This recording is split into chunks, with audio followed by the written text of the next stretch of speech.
Hello అండి. నేను మీ స్వప్న. ఈరోజు నాన్ వెజ్ రెసిపీ, అది కూడా అందరికి ఇష్టమైన తలకాయ కూర. దీంట్లో నేను ఎటువంటి ఉల్లిపాయ, పచ్చిమిరపకాయ, టమాటా ఇలాంటివి ఏమీ వేయకుండా ఒక స్పెషల్ మసాలాతోటైతే కొంచెం అంత పులుపు వేసుకొని వండానండి. టేస్ట్ అయితే చాలా బాగా వచ్చింది. చూసారు కదా, మనకి మొక్క ఈ విధంగా పైన ఊగుతుందంటే దుమ్ముకి మన తలకాయ కూర పర్ఫెక్ట్గా కుక్ అయిపోయినట్టే. మరి ఈ స్పెషల్ తలకాయ కర్రీని ఉల్లిపాయ, పచ్చిమిరపకాయ, టమాటా లేకుండా స్పెషల్ మసాలాతోటి ఏ విధంగా ఉండాలో ఒక్కసారి ట్రై చేద్దామా? మీరు కూడా ఒకసారి ట్రై చేయండి. ఏ విధంగా వచ్చిందో కామెంట్ చేయండి. నచ్చితే ప్లీజ్ నా ఛానల్ సబ్స్క్రైబ్ చేయండి.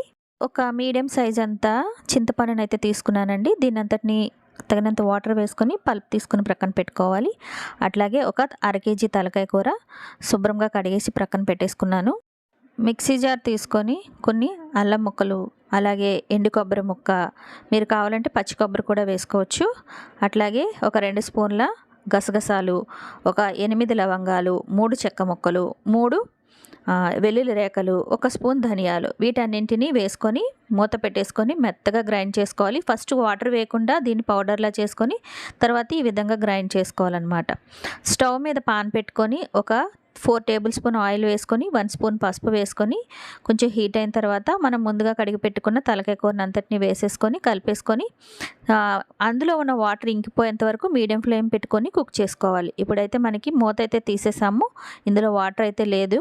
ఇప్పుడు మనం ముందుగా తయారు చేసుకున్న మసాలా పేస్ట్ అంతటిని వేసేసుకొని కలిపేసుకొని ఒక మీడియం ఫ్లేమ్ పెట్టుకొని మసాలా బాగా పచ్చివాసన పోయేంత వరకు ఫ్రై చేసుకున్న తర్వాత ఉడికించుకున్న తర్వాత తగినంత కారం వేసుకోండి. కారం వేసేసుకొని కలిపేసుకొని దీన్ని అంతటిని ఒక 2 గ్లాసులు వాటర్ అయితే వేసుకోండి. ఎందుకంటే ముందు మనం చాలా బాగా మగ్గించేసుకున్నాం కదా. అలాగే రుచికి సరిపడా ఉప్పు కూడా వేసేసుకొని కలిపేసుకొని కొంచెం మనకి కూరగన్నది గ్రేవీ టైప్లో వచ్చేంత వరకు ఉడికించుకోవాలి మీడియం ఫ్లేమ్ పెట్టుకొని. తర్వాత చింతపండు రసాన్ని వేసేసుకొని హై ఫ్లేమ్లోని ఒక 5 నిమిషాలు మూత పెట్టుకొని ఉడికించుకుంటే గుమగుమలాడి తలకాయ కూర అయితే రెడీ అయిపోయింది. మన దుమ్ముకి ఎప్పుడైతే పైన ఉన్న మాంసం చక్కగా ఇలా ఊగుతుందో అప్పుడు మన కూర పర్ఫెక్ట్గా కుక్ అయిపోయిందని అర్థం అనమాట.